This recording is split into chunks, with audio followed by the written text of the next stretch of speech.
여러분 안녕하십니까? 포항 MBC 뉴스데스크입니다. 포스코 광양제철소 협력업체 노동자들이 정규직 지위를 확인해달라는 소송에서 11년 만에 최종 승소했습니다.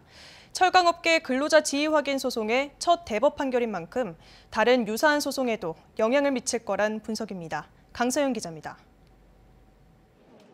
포스코 광양제철소 협력업체 노동자들이 소송 11년 만에 대법원에서 정규직 노동자 지위를 인정받았습니다. 오늘 대법원 3부는 포스코 협력업체 노동자들이 포스코를 상대로 낸 근로자 지위 확인 소송에서 정년이 지난 4명을 제외한 55명에 대해 원고 승소 판결한 원심을 확정했습니다. 소송이 처음 제기된 건 지난 2011년.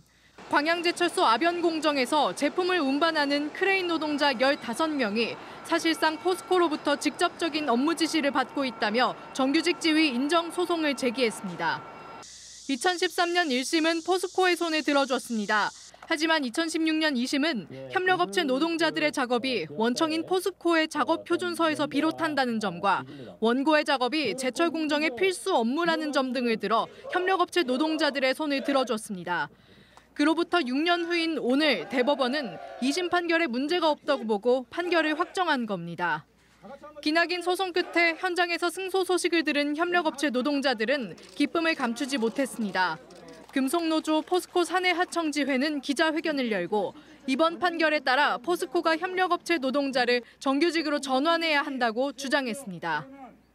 불필요한 로비로 잘못을 덮으려 하지 말고 그 돈으로 협력사 채용 개선에 나서는 것이 그동안의 죄를 조금이라도 사죄하는 길일 것입니다.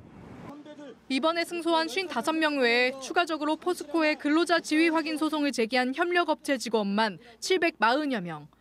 제철 분야 첫 근로자 지위 확인 소송 대법 판결인 만큼 차후 소송과 현대제철 등 동종업계 유사 소송에도 영향을 미칠 것이란 분석도 나오고 있습니다. 이 대법원 판결이 그대로 하급심 판결에도 적용될 수 있을 거라고 기대합니다. 포스코는 대법원 판결 결과를 존중한다며 판결 취지에 따라 후속 조치를 마련하겠다는 입장을 밝혔습니다. MBC 뉴스 강서영입니다. 포스코 광양제철소 사내하청 노동자들의 근로자 지위 확인 소송 대법원 승소 판결이 포항 지역에도 큰 영향을 미칠 것으로 예상되고 있습니다. 포스코 포항제철소 사내하청 노동조합에 따르면 근로자 지위 확인 소송에 참여해 판결을 기다리고 있는 포항제철소 소속 하청 노동자는 650여 명입니다. 이 가운데 포항제철소에서 110명가량이 참여한 4차 소송은 2심에서 승소해 현재 대법원 판결을 앞두고 있고 5차부터 7차 소송은 1심 재판이 진행 중입니다. 해양수산부는 경주 수렴항 등 어촌유디 300사업이 완공된 전국 5개 마을에서 27일부터 10월 31일까지 2022년 어촌유딜 트래킹 챌린지를 진행합니다. 경주 수렴항과 동해 어다랑 등 5개 어촌은 해수부 어촌유딜 300사업으로 오래된 어항시설 등을 개선하고 지역 특산물 및 관광상품을 활용한 걷기 명소로 탈바꿈했습니다. 해수부는 어촌 방문으로 지역 경제가 활성화될 수 있도록 모바일 앱 길 입고를 이용해 마을별로 선정된 4km의 코스를 걷고 지정된 인증 장소에서 촬영한 사진을 SNS에 올리면 추첨을 통해 145명에게 모바일 상품권과 지역 특산물 등 경품을 제공합니다. 유네스코 세계유산인 한국의 서원 가운데 한 곳이자 사적인 경주 옥산서원의 무변루가 보물로 지정됐습니다. 문화재청은 1572년 옥산서원 창건 때 세워진 무변루가 유교 문화창달과 지식보급에 큰 역할을 해왔고 국가 지정 문화재로서의 가치가 충분한 것으로 판단돼 보물로 지정됐다고 밝혔습니다. 옥산서원은 경주 양동마을에서 태어난 조선 중기 문신 회제 이연적을 모시기 위해 설립됐으며 경계를 없앤다는 뜻의 무변루의 현판은 당대 명필인 석봉 한우가 썼습니다. 경상북도가 국가민속문화재로 지정된 도내 5대 민속마을에 대해 지난 4월 특별 소방점검을 실시한 결과 70건의 개선 권고 사항이 드러나는 등 화재에 취약한 것으로 나타났습니다. 경주 양동마을은 소화기 사용연수 경과 등 개선 사항이 25건으로 가장 많았고 영주 무선마을 15건, 안동 하회마을과 영덕 괴시마을 각 12건, 성주 한계마을은 6건의 개선 공고를 받았습니다. 이들 마을 중에서는 목조와 초가 건물이 밀집된 데다 건축물 간 거리가 좁아 소방 차량 진입이 곤란한 구역도 있었으며 특히 양동마을과 괴시마을은 산림과 가까워 산불에 매우 취약해 마을 주변 산림을 내화수종으로 바꿔야 한다는 지적이 제기됐습니다.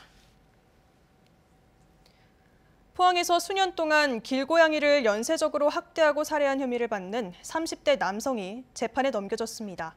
그런데 이 남성이 최근 논란이 된 고양이 학대 유튜브 채널의 운영자라는 사실이 드러났습니다. 박성아 기자가 보도합니다.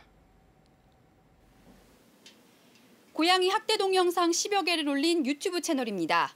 고양이들이 포획틀에 갇혀 있고 영상에는 누군가 고양이를 학대하고 살해하는 잔인한 장면이 담겨 있습니다. 이 유튜브 채널의 운영자가 한 달 전 포항에서 고양이 연쇄 살해 혐의로 붙잡힌 30대 남성으로 드러났습니다. 동물보호단체가 영상 속 문구와 포항 사건에서 발견된 경고문의 내용이 유사한 점을 발견해 경찰에 신고했고 수사 결과 이 남성의 유튜브 계정이라는 사실이 확인된 겁니다. 먹이 투기라는 단어는 아예 일치했었고요. 그리고 먹이 주는 것에 대한 굉장한 혐오를 가지고 있고 이것이 법적으로 문제라는 것을 본인이 정당화하기 위해서 근거로 든 내용들이 있었는데 한 달 전 새끼 고양이 학대 혐의로 검거된 이 남성은 2019년부터 한동대와 포항시 북구 일대 고양이 연쇄 학대 사건도 저지른 것으로 드러났습니다. 경찰이 확보한 남성의 수첩에는 길고양이와 이를 돌보는 사람들에 대한 혐오가 담긴 글들이 있는 것으로 전해졌습니다. 본인이 싫어하는 고양이에게 밥을 주거나 그것을 케어하는 캣맘들에게 사실 메시지를 전달하는 것이 가장 큰 목적이었다고 봅니다. 이게 그 행위를 중단하라는 메시지를 남기고 싶었던 거죠. 검찰은 이 남성이 고양이 3마리를 다치게 하고 7마리를 살해했다고 보고 동물보호법 위반 혐의로 재판에 넘겼습니다. MBC 뉴스 박성아입니다. 올해 경북의 참치 어획량이 모두 차면서 어업인들이 포획된 참치를 버리는 일이 발생하고 있습니다. 영덕군에 따르면 어제부터 영덕 인근 바다에서 어선 정치망에 걸린 참치 만여 마리가 바다로 버려지고 있습니다. 영덕군은 버려진 참치 가운데 해변으로 떠밀려온 300여 마리를 수거해 폐기 처분했습니다. 경상북도는 올해 배정된 참치 어획량이 포화됨에 따라 어제 0시부터 참치 조업을 금지하고 있습니다. 국제협약에 따라 정해진 참치 어획량을 어기면 2년 이하의 징역 또는 2천만 원 이하의 벌금형에 처할 수 있습니다. 생명보험 사회공헌재단이 배움의 기회가 부족한 지역 아동들을 위해 생명숲, 꿈 이룸 교육 지원 사업을 실시한다고 밝혔습니다. 포항에서는 포항 그림 속 세상 지역 아동센터에 다문화, 저소득, 한부모 가정 아동 32명에게 생명숲 꿈 이룸 교육 사업을 펼치고 있습니다. 생명숲 꿈 이룸 교육은 온라인 학습 프로그램을 제공하고 전담교사 1:1 관리를 통해 자기주도 학습 습관 형성을 돕는 사업으로 전국 212개 아동센터에서 1,900여 명의 학습을 지원하고 있습니다. 경북에서 신종 코로나 바이러스 감염증 신규 확진자가 4,287명 발생했습니다. 시군별 신규 확진자 수는 포항 868명, 경주 365명, 울진 70명, 영덕 48명, 울릉 4명으로 사망자는 1명이 늘었습니다. 최근 일주일간 경북의 일일 평균 확진자는 3,318명으로 코로나19 병상 가동률은 25%입니다. 오늘 오전 1시 56분쯤 포항시 북구 장성동의 한 아파트 4층에서 불이 나 40여 분 만에 꺼졌습니다.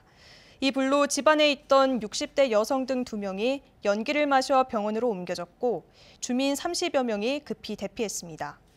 경찰과 소방당국은 김치 냉장고에서 불이 난 것으로 보고 정확한 화재 원인을 조사하고 있습니다.